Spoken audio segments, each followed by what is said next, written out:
आगामी विधानसभा चुनावों को लेकर अब बिगुल बच चुका है। कुछ ही समय बाद विधानसभा का चुनाव होने जा रहा है।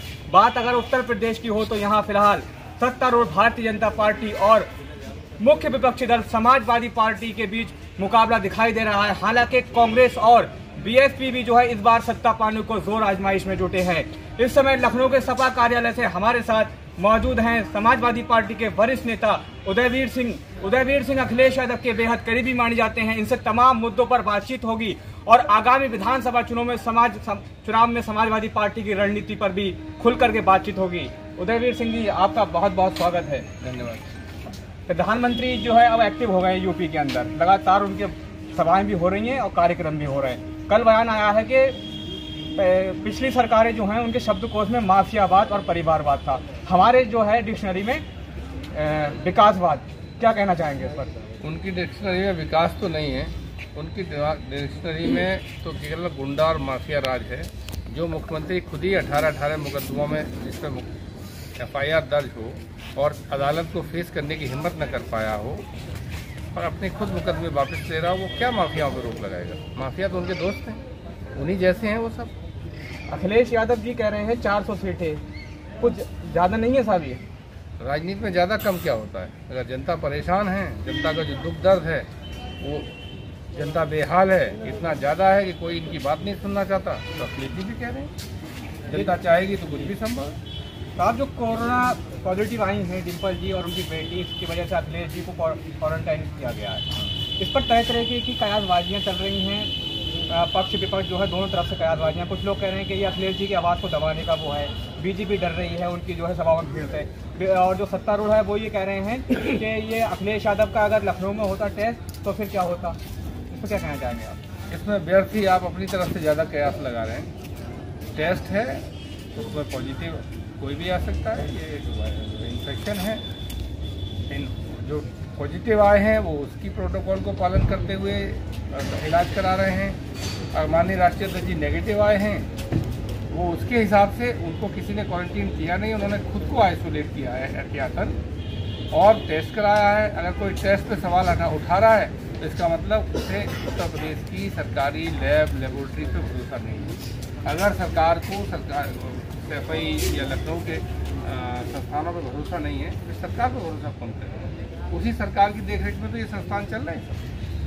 साहब, अखिलेश जी के करीबियों पर छापे पड़े हैं IT के, और इस पर जो है अभी योगी ने ये, उनको किसी ने क्वारंटीन किया नहीं, उन्होंने खुद को आइसोलेट किया है एहतियातन और टेस्ट कराया है। अगर कोई टेस्ट पे सवाल उठा रहा है तो इसका मतलब उसे उत्तर प्रदेश की सरकारी लेबोरेटरी पे भरोसा नहीं है।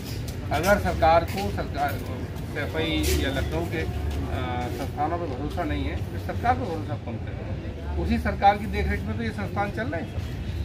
साहब, अखिलेश जी के करीबियों पर छापे पड़े हैं IT के, और इस पर जो है अभी योगी ने ये बयान दिया है कि हमारा तो कोई मतलब ही नहीं है, हमारे अंडर में ही नहीं है IT और CBI। ये तो जो है केंद्रीय एजेंसियाँ, केंद्र से ही जो है इनका वो होता है। इस पर आप क्या कहेंगे? केंद्र किसके अंडर में? किसके अंडर में केंद्र? आपको उनसे पूछना चाहिए कि तुम्हारे अंडर में नहीं है, लेकिन जिसके अंडर में तुम हो उसके अंडर में तो है। क्या योगी जी प्रचार कर रहे हैं उत्तर प्रदेश में चुनाव के लिए?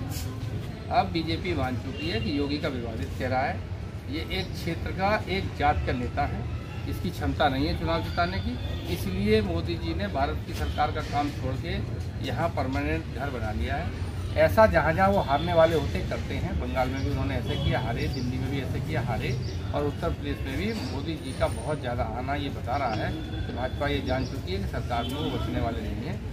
जनता उन्हें उठा के बहुत दूर फेंक दिया। आप टिकट को लेकर के अब क्या लग रहा है, कब तक सूची आ सकती है समाजवादी पार्टी? टिकट को लगता नहीं है, ये राष्ट्रीय अध्यक्ष जी का अधिकार है। जिस दिन वो चाहेंगे, जब अपनी प्रक्रिया पूरी कर लेंगे, उम्मीदवार घोषित कर लेंगे। इसमें मैं या कोई और कयास नहीं लगा। जिस तरीके से साहब भीड़ उमड़ रही है रैलियों में, हम देख रहे हैं।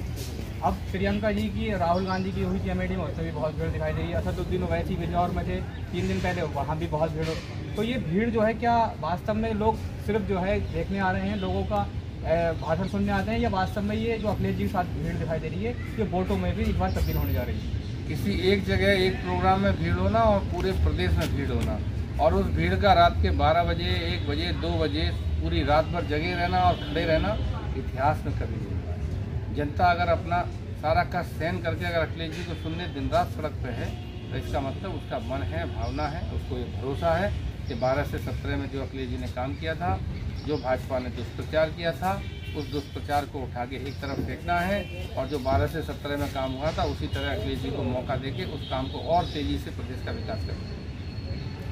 तो आपने हमारे साथ उदयवीर सिंह को सुना, इनका साथ। Hey there. Subscribe to my channel. And also press this bell icon.